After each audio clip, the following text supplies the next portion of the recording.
Hello friends, I hope you're doing well. Welcome to fall, and in today's video I'm gonna share with you what's still blooming in the garden. In front of us, this is one of my favorite hydrangeas. This is the Fire and Ice. Okay, you know it's fall when your hydrangea blooms turn this color, right? Look how beautiful it is. And if I have time, I probably will be doing a video how I make dried flowers from these hydrangeas. But anyway, so down below here we have Impatiens. These are strong annuals. They will bloom all the way into fall. Actually, they will bloom all the way deeper into fall. How's that? And they're still looking vibrant. These are the orange Impatiens. And over here, I'll put the name on the screen of this one. I always forget what this is called. It begins with a B. I think it's Buttercup something. But look at the yellow, beautiful blooms on here. Still blooming, and that was a clearance plant also. So looking pretty on this side.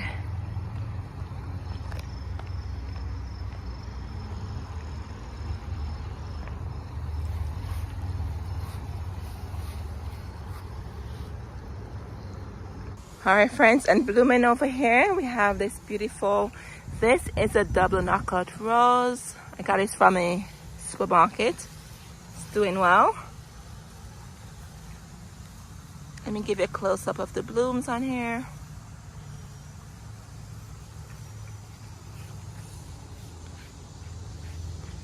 And moving along, we have another one on this end. Oh, look at this bloom. They were supposed to be the pink double knockout roses, and when I planted them and they bloom, I'm like, oh, that's a different rose. But nevertheless, I love them. And this is a clearance rose I planted a few months ago. This was from, I think it was Walmart. This is a double knockout rose also, and this was supposed to be pink. That's what the tag said, but this is not. This looks more like the reddy color one, not the pink one. But you know what, I love it. Absolutely love it. And here's a close-up of the blooms. And with your pink double knockout roses, they are easy to take care of and they're disease resistant. And they bloom from summer all the way into fall. Love these roses. I have maybe 7, I think, or 8 in the garden. And over here, this is the pink that one should have looked like. See the difference? But you know what? It's beautiful. This one was a clearance plant also. I purchased with the other one from Walmart. It's doing great. And over here I'm gonna of Sharon from Proven Winners.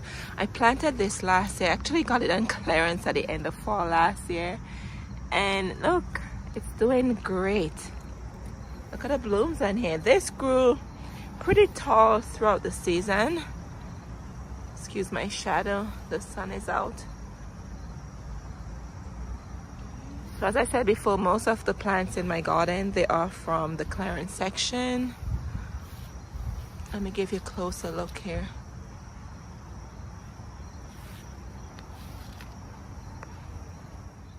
On this side, we have Liatris in bloom. And look at this. This plant attracts your pollinator, as you can see. Oh, somebody's hungry. These are, oh my god, these are such great perennials to have. You don't need to do anything with them. I have them under this old pine tree. The arborist said the tree is not dead because to the very top it has the green, but on this end he said it has some kind of old age looking. That's what he said, but he's like, there's no need to cut it down, but if we want to we can. So I probably will just leave it up until maybe next year or so, because nothing is, because I don't want to cut down a tree unless I need to. But my whole point with the tree story is these Liatris, you can put them anywhere. They actually prefer a drain rough soil. Say if you have soil in your garden that is not the best, these are perfect for there. They love the heat. And what is interesting about the Liatris, they actually bloom from the top down. So as you can see, here's a better example right here. You can see this here, it bloomed from here. So this area is just plant bloom, and here is new bloom. So it goes top to bottom as opposed to bottom to top. And the bees love the Liatris. So these come in purple, pink, and white. I have all three colors throughout the garden. And I sprinkled some alyssum, I think it is. I'll put the name on the screen for you.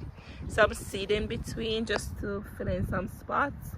And I also planted some lily bulbs in here, and for whatever reason, here is one. I thought they would have done a better job. I planted them, I think, in May, and strangely they did not come up except one or two here and there. But next year I should have a lot of lilies coming up from in between here. So Liatris is such a good summer, long summer blooming perennial, loves the drought, and it's good for soil that you may have issues with. And it's also a good pollinator, as I said before. Look at it, the butterflies love it and the bees love it. Oh, and also the birds. You should see a bird trying to stand on here, wobbling. It was so cute. Anyway, friends, I hope you're enjoying this video, and if you do, I appreciate it if you can click the like button and subscribe if you have not. And if you already subscribed, thank you so much for your support. These are beautiful. They bloom from summer all the way into fall, and they multiply a lot, as you can see. So in spring, I'm going to dig some out and then transplant them somewhere else in the garden. So these plants are like hosta. They just keep on giving you more plants. Look at that. They're beautiful. And they make good cut flowers also. Perfect perennial for you. The Adam Joy sedum. This is the sedum. This was from Proven Winners too. Look at this.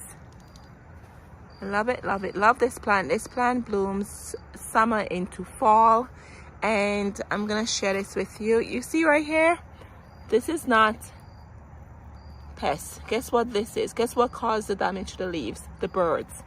So in the spring, the birds, I had a ton of birds out here eating the leaves. Okay, if I did not witness the birds on this plant, I would have been wondering what plant is destroying the leaves. But once the bloom come, the buds, I should say, once the buds start to appear, the birds actually will leave the plant alone. But if you see any damage like this on your plant, it is not pests, it's just the birds having some food, which is, for me, the birds could eat anything in my garden. And the bees love this. It's a bee pollinator attractor. It's a bee magnet. The bees are always on here. Love it, love it, love it. More of the Supertunia Vista bubblegum blooming. As I said before, I'm gonna leave these alone, and I guarantee you they will come back in the spring. I've done it before, and once you don't cut it back, it comes back. So I'm gonna test it again and leave them alone. They should not come back. I'm in zone 6B, and they're not hardy to this zone, but hey, they do. But I'm gonna see it again, and make sure you subscribe so I can share that with you come next spring. Anyway, so they're still blooming. These plants are from Proven Winners, and I'm telling you, this is my favorite. Can I say that? That's my favorite annual, because you know we always have a lot of favorites, but I feel like this is my favorite annual. This is one plant I must plant every year. And in front of us we have this beautiful Snaptini. These are from Walmart. They should have been snapdragons, which grows like 3 feet tall, but they're Snaptini. This is the furthest they grew, so that's why I'm calling them Snaptini. They're a baby version, but hey, they're still blooming. Look at that.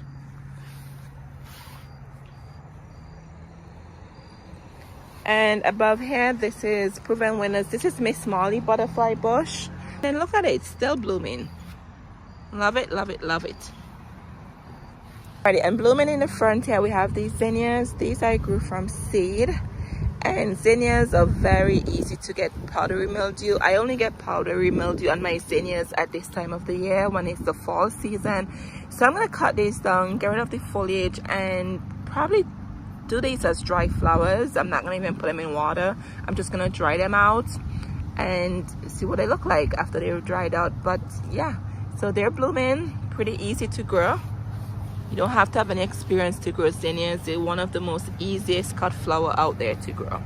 But look how pretty the blooms are. And if you look here, there's still buds here that's supposed to form blooms, but I'm ready to get rid of these guys so the powdery mildew doesn't spread anywhere else, and make dry flowers from them and get the garden prepared for the fall season. And our hibiscus still blooming. Here's a bloom there for you. And then we're gonna pan over here to this beautiful hydrangea. Look at this. Oh my goodness, this is when you know there's fall. This is when you know fall season is approaching. Look at the beautiful color on the foliage. Hydrangea looking so beautiful. And the dahlia still blooming. Look at them, they're blooming. They're beauty, they're beautiful, they're perfect. These are the Arabian Night dahlia. These I planted, I think, in May. I absolutely love them. And we also have more dahlia over here blooming the head off. Look at that, it's gorgeous. It's beautiful. Oh my goodness, I love these so much. I'm in zone 6B and these should not be coming back, but this one was from last year. I left it in the ground and it came back with no problem. But one thing I must say with dahlias, make sure you stake them. So this definitely needs staking. See that? It's flopping all the way over there. So that's one thing I will definitely be doing better for the next season, is making sure I stake my dahlias. All right, so, oh, and I'm gonna take in this, and I have more zinnias over here. So let's go over here and see what's going on over here. Say hi to this zinnia. Look how pretty it is. Oh my goodness, love it, love it, love it. Here we are. We have more zinnias, as you can see. Excuse the song, I think the neighbor's cutting the grass. As you can see, they have the powdery mildew also, so I'm going to cut these down. Zinnias and peonies, they get powdery mildew very easily around this time of the year, so make sure you cut them down and get rid of them. And when you cut them down, make sure you sanitize your clippers. You don't want to transfer one clipper to another to clip a plant. You don't want to transfer one clipper from one plant to the other, so keep that in mind. Get some Lysol wipe or something with alcohol base on there, and make sure you clean your clippers before you cut down your other plants in your garden. But look how beautiful this is. So I'm going to do the same thing here, cut these guys down. And these were actually sown from inside. I did the seed inside over the winter, so I'm always excited to see my seeds come into blooms and take care of them. And here's the white one. I love this white one. And these seeds were from the dollar store too. It's beautiful. And blooming in by the fountain garden is these beautiful, I think these are the Montauk daisies. I purchased these from Lowe's clearance section last fall, and I was wondering why they weren't blooming in the summer, but hey, they decided to bloom now. And look how they spread out. It's huge. There's buds everywhere. It's beautiful. And I have a couple of these sprinkled through the garden here, and there's one over here which will be blooming soon also.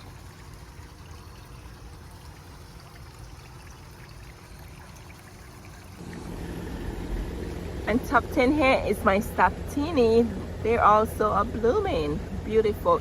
These were supposed to be snapdragons, which should have been like 3 feet tall.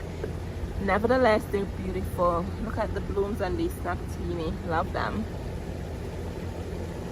And here's my clematis blooming. Love it, love it, love it. Alrighty, and very soon I will have to dig out these elephant ear. Oh my goodness, I don't want to dig them out, but I have to because I'm in zone 6B, as I said before, and these will die out in the fall. So same for the canna lily. Look at them. They're looking so good, but I have to dig them out also. But I'm gonna wait until the foliage turns more like, let me see if I could find one for you, more like yellowish, like darker yellow, just before my first frost. My first frost will hit in late October, so I'm gonna leave them alone until then, but I have to keep my eyes on them. But anyway, I just wanted to share with you, they are still blooming. Look at these babies. Look at the blooms on here, still blooming. Love it, love it, love it. And in your canna in there, you can actually get seeds. Let me show you one here. right here. These are where the seeds are. You leave them to dry out and you get seeds. And I actually tried planting them from seed before and I was very successful. So just a tip there for you if you're not. Now the seeds are in here and you can start them from seed. But here are the blooms on here. Beautiful. Alright. And tucked in under here is this marigold, still blooming. Look at it. I love the blooms on here. Absolutely gorgeous. And with the marigold, I've noticed it actually reseeds itself. So come spring, you may see other marigold popping out, and that's because the seed, these dry seeds, they drop in the ground and they make baby plants. I just leave it alone. You cannot have too many marigolds in your garden. And it's supposed to be good for keeping away rabbits. Ready? And then I'm gonna take you over here. This is my beautiful South Africa rose in front of us. I absolutely love this. I got this from Home Depot and I planted this a few months ago. Look at it, it's beautiful. Look at the yellow blooms on here. Absolutely gorgeous. Love it, love it, love it, love it. So it's like a yellow tangerine color.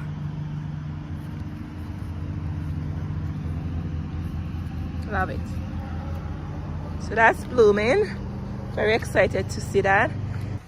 And over here, the Clarence plant I purchased maybe like a month or so ago. Look at it, it's blooming. This is the clematis. It's a trailing plant. So I'm supposed to be getting a trellis for it to climb up here. But I can't believe it. Look, it is still blooming. Love it, love it, love it.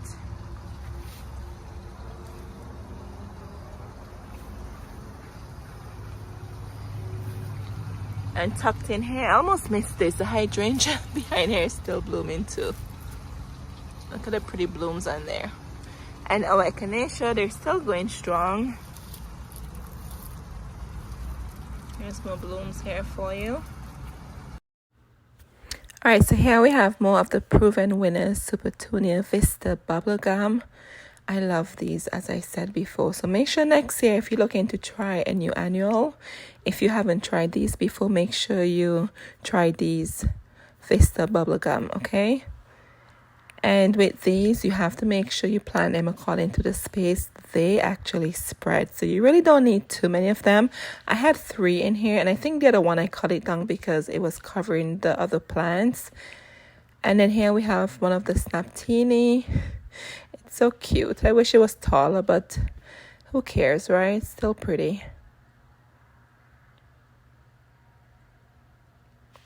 And in front of us, this is a white blushing hydrangea. This was a Clarence plant, sorry. And then we have more petunias below there. And then we have more Snaptini, sorry. I think those Snaptinis would be great in containers.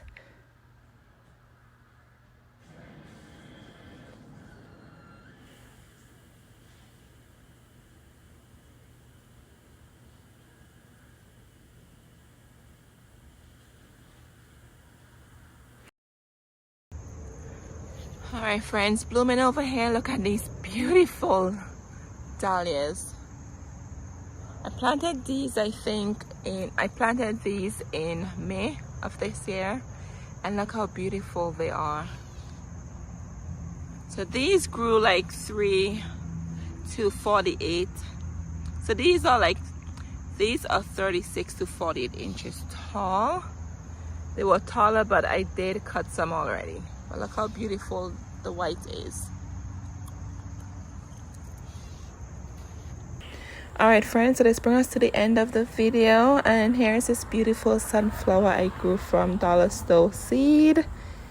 Look at that, it's gorgeous, isn't it? Anyways, I hope to see you in the next video, and happy fall planting, and remember to take care of yourselves. Until next time, thank you so much again for watching.